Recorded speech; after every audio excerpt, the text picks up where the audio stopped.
Sophie Langston, the heiress of a multi-billion-dollar corporation, agrees to an unusual experiment: 2 weeks of working as an ordinary cleaner to see the real culture of the company. However, instead of professionalism and respect, she encounters cruelty, humiliation, and abuse of power from top managers. While they consider her a nobody, Sophie collects evidence of their true face, preparing to strike an unexpected blow. But are they ready for the fact that in one moment their destinies will change forever? Don't forget to subscribe and like so you don't miss news stories. The city was living its usual life deafeningly behind the panoramic windows of the luxurious office. The lights of skyscrapers were flickering in the distance, reflected in the perfectly polished surfaces of the black wood furniture. On the massive red oak desk lay piles of documents, a couple of expensive pens, a leather organizer, and a tablet with an open schedule of meetings. Sophie Langston sat in the chair across from her father, Daniel Langston, watching him drum his fingers thoughtfully on the table. "Do you know why I called you?" he asked, looking up at her. "You want to hand over the company to me," she answered confidently. Her voice was even, but her insides were clenched in anticipation. Sophie had been preparing for this moment since she was a child. She had graduated from Harvard Business School, interned at leading corporations, studied the financial statements of Langston Enterprises for the past 10 years, and was confident that she was ready to take control. But the father remained silent, as if studying her reaction. "Yes," he finally said. "But I'm not sure you're ready." Sophie frowned. "Why?" "Because you don't know how your own company works." She raised an eyebrow. "I know business processes, I have studied reports, and I have personally negotiated with clients." Daniel shook his head. "You know the numbers, but you don't know the people who make these numbers possible." Sophie opened her mouth to object, but he raised his hand, stopping her. "I started this business from scratch," he continued. "Back then, I didn't have a fancy office, I didn't have assistants, I didn't have billion-dollar deals. I washed the floors in my first office myself, I loaded boxes into trucks myself, I served clients myself. I knew the company from the inside. And you?" She didn't know what to say. "You know how to manage from the top, but you don't know how things work from the bottom." His voice was firm but not judgmental. "And if you want to be CEO of Langston Enterprises, you need to fix that." He opened the desk drawer and pulled out a badge. Sophie frowned as she looked at him. "What is this?" "This is your new name for the next 2 weeks," he said, handing over the badge. It read Sarah Lewis, cleaner. She blinked. "You want me to become a cleaner?" "Yes." She laughed, thinking it was a joke. But her father didn't smile. "Are you serious?" "Absolutely.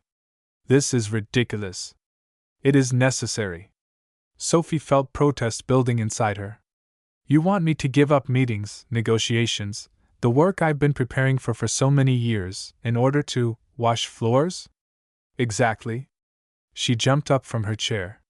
"This is humiliating." Father calmly folded his hands on the table. "This is reality." They looked at each other for several long seconds. "Are you sure you know your company?" he asked. "Yes." "Then prove it." Sophie wanted to object, but suddenly fell silent. She knew her father too well. Once he had made his decision, there was no point in arguing with him. 2 weeks, he said, rising from his chair. "If you do well, you'll get your job." She took the badge, feeling its cold metal on her fingertips. "And what if I refuse?" Daniel shrugged. "Then you won't become the CEO." The next day, Sophie stood in front of the Langston Enterprises building, this time not in an expensive business suit, but in a simple gray cleaning lady's uniform. There was a badge with someone else's name hanging around her neck. Sophie Langston has disappeared. She was now Sarah Lewis. And her ordeal was just beginning. Sophie stood in a small staff area where cleaning supplies, rags, and carts of equipment were stored. The room was cramped, with a low ceiling and the lingering smell of bleach clinging to the walls. There were no leather chairs, picture windows, or intercom screens, just an old plastic table where someone had left a half-finished cup of coffee. "New?" A voice came from behind. Sophie turned around to see a short, elderly woman with rough, work-worn hands, her gray hair tucked under a simple cap, and a slight weariness written on her face. Yes, Sophie nodded. My name is Margaret. The woman introduced herself, holding out her hand. Are you working there starting today? Yes. Margaret looked her up and down, her gaze lingering on her hands, which were too well groomed for a cleaning lady. Where are you from? From an outsourcing company. Sophie lied, having prepared this answer in advance. I see. Well then, hold on. She handed Sophie a bunch of keys. This is from the warehouses and some offices. You will clean the 3rd and 4th floors. They won't trust you with the executive offices, their own people clean them. If you see any of the top managers, just keep your head down and do your job. Sophie nodded, although everything inside her was turning over. She was used to being treated with respect in the company, being greeted, and having her opinions listened to. But now she was just a cleaner. No one will look her in the eye. The first hour passed in complete silence. Sophie watched the glass doors in the lobby, watching the staff rush about their business. The men in expensive suits, the women in elegant gowns, the people she was used to seeing at meetings, now didn't even notice her. They passed by without looking in her direction. One of the employees hit her with his shoulder without apologizing. Another placed a cup of coffee right on her cart without saying a word.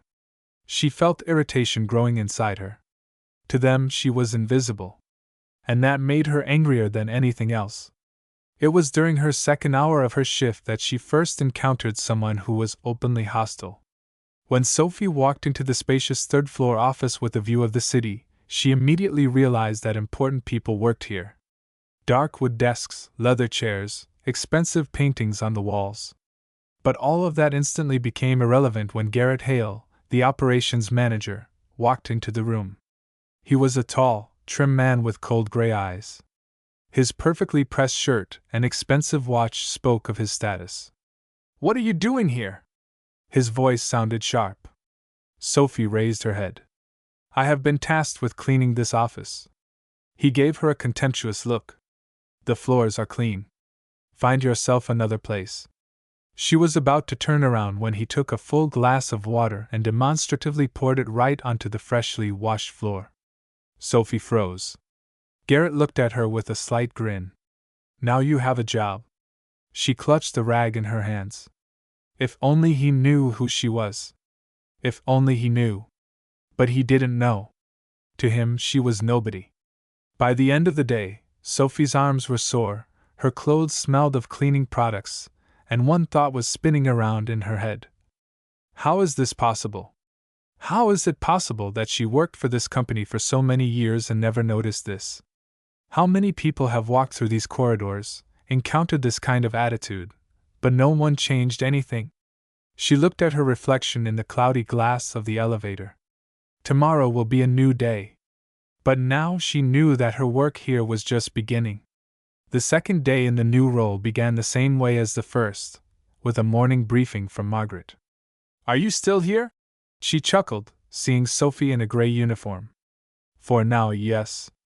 Usually the new ones either get used to it, or they can't take it anymore and disappear. Let's see what kind of guy you are, Margaret said, handing her a list of tasks for the day. Sophie took the paper, suppressing the urge to say that, in fact, no one here should have to get used to humiliation. But for now she had to play her role. The first confrontation took place in the office of Mark Wilson, the marketing director. As soon as she entered his spacious office, he didn't even look in her direction, continuing to leaf through the documents. Just don't touch my desk, he said, not looking up from the paper. Last time the cleaning lady moved something, and I spent 2 days looking for the report I needed. Sophie nodded. Understood, sir. She started cleaning, trying to do everything as quickly as possible. But when she had already finished dusting, Mark suddenly raised his head and stared at her with narrowed eyes. Do you even understand what you're doing? Sophie blinked. In terms of? You're washing the table wrong. You need to use circular motions, not straight ones. She slowly lowered the cloth, digesting his words. Excuse me, but what difference does it make? The difference is that you work for a company where everything has to be perfect. Mark leaned back in his chair. And you leave streaks. He stood up, walked over to her, and took the rag from her hands. That's how it should be. He slowly moved the rag across the table, as if teaching a child. Sophie felt her fingers clench into a fist. If he knew who she was, he wouldn't even dare speak to her in that tone. But he didn't know. That was the whole point. She exhaled quietly and nodded. Thank you for the lesson, sir. She took the rag back and continued working. Mark nodded with satisfaction and sat down at the table. Next time, do it right the first time. Sophie gritted her teeth. This, next time, will definitely come. But it will be completely different. The second meeting took place at the end of the day. As Sophie was cleaning the lobby, which had a panoramic view of the city, Victoria Grant, Vice President of Sales, walked by. Tall, with perfect posture, in a strict white suit that emphasized her status, she walked as people accustomed to power walk. Sophie stepped aside to let her pass. But Victoria suddenly stopped. Here you go.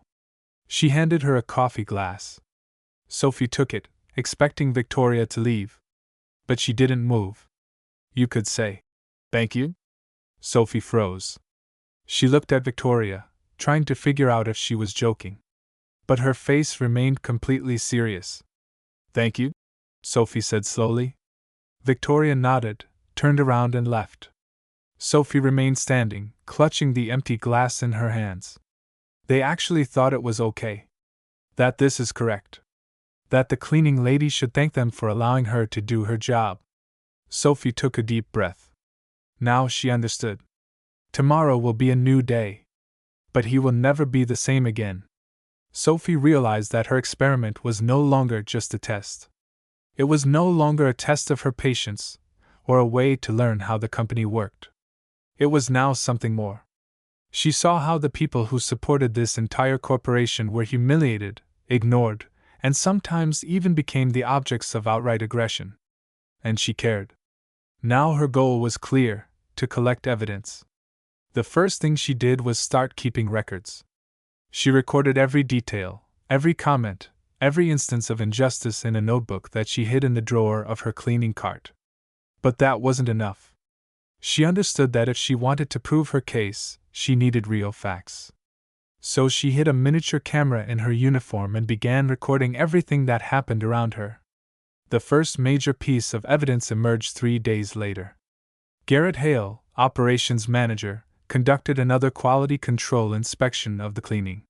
Sophie knew he wouldn't miss the opportunity to humiliate her, so she turned on the recording in advance.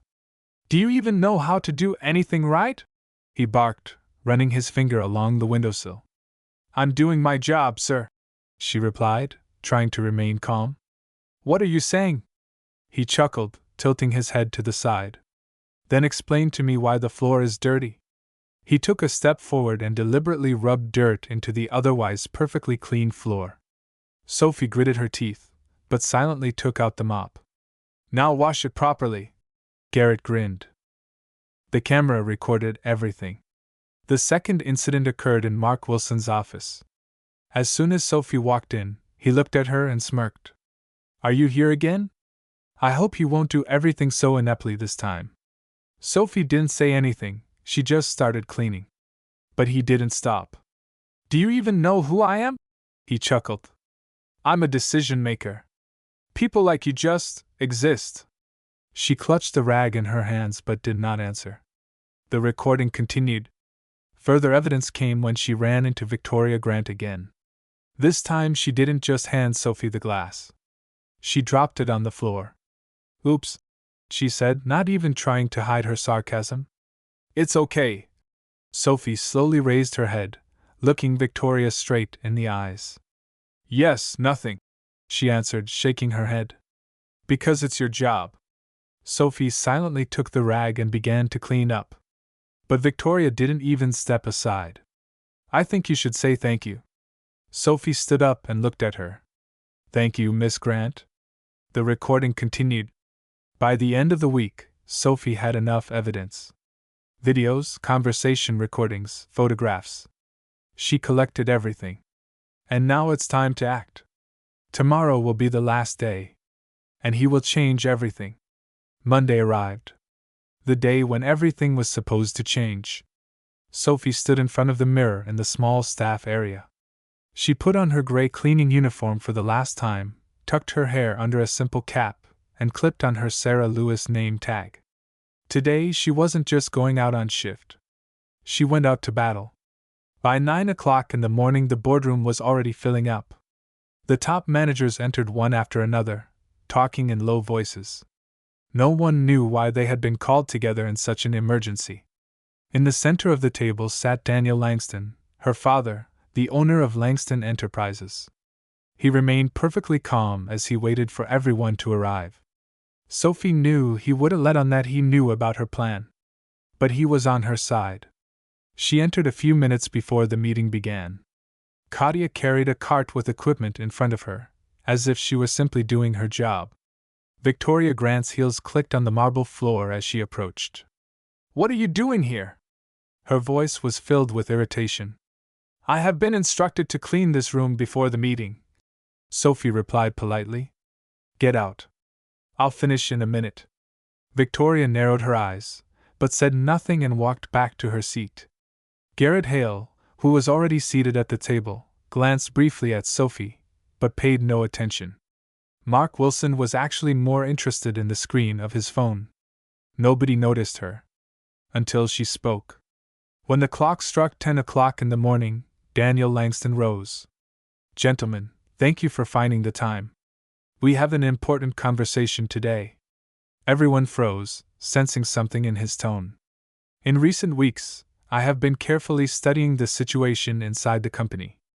And I have come to the conclusion that Langston Enterprises has changed. And not for the better." Garrett chuckled.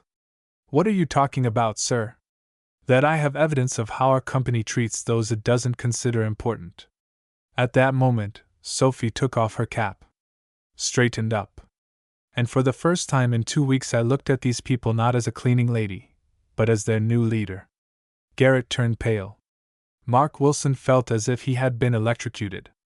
And Victoria Grant slowly lowered her glass of coffee, her lips pressed into a thin line.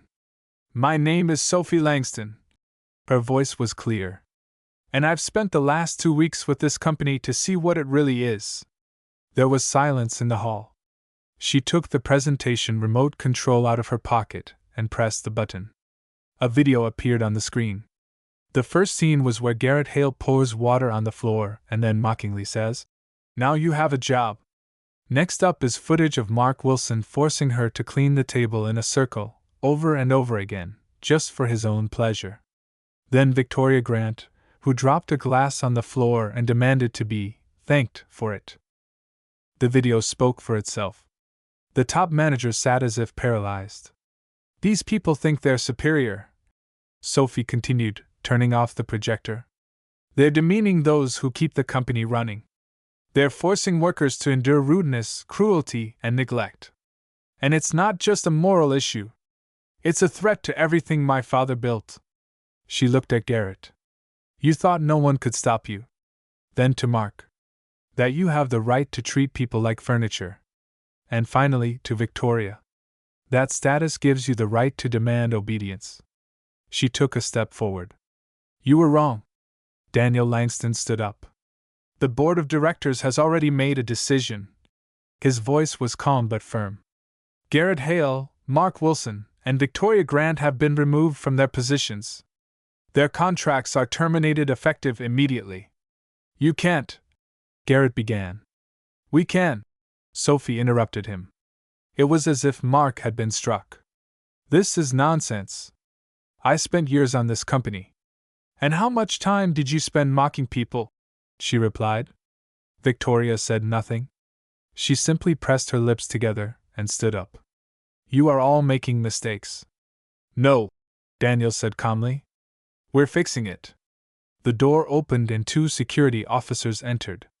"Gentlemen, you are asked to leave the building," Garrett cursed. Mark was led out while he was muttering something under his breath. Victoria walked past silently, not even looking at Sophie. As soon as the door closed, silence fell in the room. Sophie took a deep breath. Now we will start again. Later, when the hall was empty, Daniel approached her. You did it, he said, looking into her eyes with pride. Sophie nodded. But this is just the beginning. He smiled. Exactly so. Sophie Langston was no longer just an heiress. Now she was the leader. And no one will dare not notice her anymore.